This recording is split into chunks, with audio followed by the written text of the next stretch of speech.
আল্লাহ তাআলা সূরা তাওবার 11 নম্বর আয়াতে বলেন, যে ব্যক্তি আন্তরিকভাবে তাওবা করে আমি তাকে ক্ষমা করে দেই। তোমাদের জন্য একটি রাস্তা আছে, আল্লাহর দিকে ফিরে আসো, তাওবা করো। তাওবার কিছু শর্ত আছে। প্রথম শর্ত হলো তুমি তাৎক্ষণিকভাবে সেই গুনাহ ছেড়ে দাও। দ্বিতীয় শর্ত, তুমি নিজের করা পাপের জন্য গভীরভাবে অনুতপ্ত হও, কিন্তু এতটাই আফসোস নয় যে তুমি হতাশ হয়ে যাও, বরং এমন আফসোস যা তোমাকে আল্লাহর দিকে ফিরিয়ে আনে। তৃতীয় শর্ত, তুমি দৃঢ় সিদ্ধান্ত নাও যে আর কখনো এই গুনাহে ফিরে যাবে না। যখন তোমার ইচ্ছাশক্তি দুর্বল হয়ে যায়, শয়তান তখন আক্রমণ করে, তোমাকে আবারও সেই গুনাহে টেনে নেয়। কিন্তু মনে রেখো, শয়তান আমাদের প্রতিরক্ষা ব্যবস্থা ভাঙতে চায়। যখন তুমি মনে করো আমি তো বাঁচতে পারবো না, আমার দ্বারা এই গুনাহ ছাড়া সম্ভব নয়, তখন বুঝে নাও এটা শয়তানের কথা। এই বাক্য আমি তো পারবো না, এটা শয়তানের দেওয়া একটি বাক্য যা তোমার ইচ্ছা শক্তিকে মেরে ফেলে।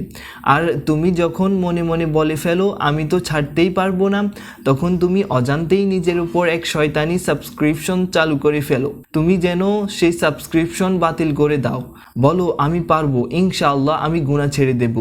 তাওবা শুধু মুখের কথা নয়, এটা হৃদয়ের পরিবর্তন। অনেকেই প্রথম দুটি শর্ত পালন করে, পাপ ছেড়ে দেয়, আফসোসও করে, কিন্তু তৃতীয় ধাপে এসে আবার পড়ে যায়, কারণ তারা মনে করে আমি তো আবারও করবই, আমার দ্বারা তো সম্ভব নয়। আল্লাহর রহমত সীমাহীন, তুমি শুধু আন্তরিক হও, আল্লাহ তোমাকে অবশ্যই ফিরিয়ে নেবেন। যখন কেউ আল্লাহর দিকে ফিরে আসার সিদ্ধান্ত নেয়, তখন প্রথমে তার উচিত নিজের জন্য একটি প্রতিরক্ষা ব্যবস্থা তৈরি করা। কারণ মানুষ তাওবা করে কিন্তু টিকে থাকতে পারে না, কারণ তারা কোনো পরিকল্পনা করে না। ইচ্ছা শক্তি তখনই কার্যকর হয় যখন তুমি দৃঢ় সংকল্প নিয়ে পরিকল্পনা করো। আমি অনেক তরুণকে দেখেছি যারা তাদের রুমে রিমাইন্ডার লিখে রাখে, দেয়ালে ঝুলিয়ে রাখে, যেমন আমি আর এই কাজ করব না।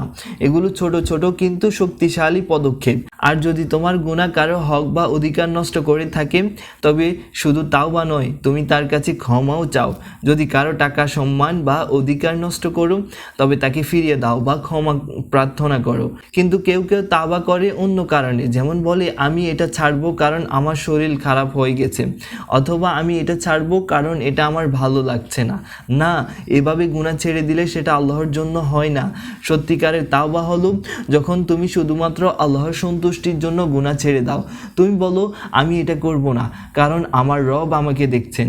যখন তুমি আল্লাহর জন্য গুনাহ ছাড়ো, আল্লাহ তোমার হৃদয়কে সমৃদ্ধ করে দেন, তোমার জায়গায় আরও ভালো কিছু দান করেন।